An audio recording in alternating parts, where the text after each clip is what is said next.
Oh, 'di ba? Iwanan natin 'tong tsinelas ko. Kasi kailangan natin maglakad sa lupa ng walang tsinelas para pag uwi ng bahay, hindi mabuhangin. Ang sarap maligo ngayon sa dagat. Pero alam nyo ba, hindi naman ako nakakaligo masyado. Simula na nagtrabaho ako, nag-start ako mag-work, yan, hindi ako masyado nakakaligo na sa dagat.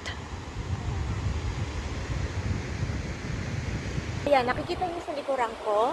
Diyan kami nakatira. Pero hindi yung bahay na yun ha. Sa likod na yan, ayun yung bahay namin. Hindi yung malaking bahay na nakikita niyo sa likuran ko. Hindi yon. Malit lang bahay namin. Apartment dito sa Australia. Alam niyo to, ayan dito oh. Marami dito sa Australia ng ganito. Siguro hindi lang dito sa Australia, kahit saan.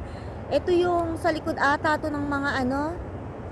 Sa likod ng ano ba to? Likod na pusit. Sobrang dami nila. Kita nyo, kukuha ako ha. Sobra, as in. Pupulutin mo lang dito sa ano, sa, ayan oh, ang dami nila oh, di ba? Sa likod to ng pusit oh, ganyan oh. Yan, sa likod to ng pusit. Oh, di ba? Ang dami nila. Papakita ko sa inyo. So, ayan yung napulot ko, oh, di ba? Ang dami nila, yung mga puti-puting nakikita nyo, ayan. Ewan ko ba, parang baka ang dami namatay na pusit. Char. Ang dami. Tapos ayan, kung nakikita nyo, ang daming building, diba? Kasi yung building na yun, mga hotel dito yan. Dito, hotel, ayan. Dati dyan ako nagtrabaho. Tawag dyan, Don Tancho. Hotel yan, dyan ako nagtrabaho dati. Yung bahay na to, ayan yung bahay ng may-ari ng tinitirhan namin na apartment. Yung apartment na tinitirhan namin sa likuran, no? So, ganito yung view dito.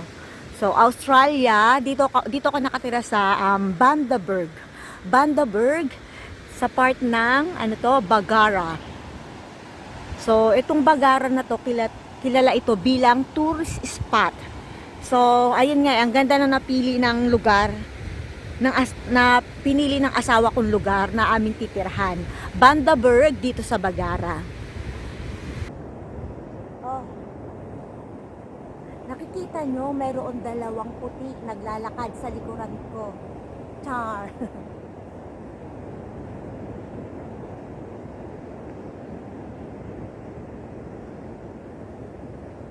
Diba? So, mainit ang panahon ngayon. Summer. Kaya nga mainit kasi nga summer, diba?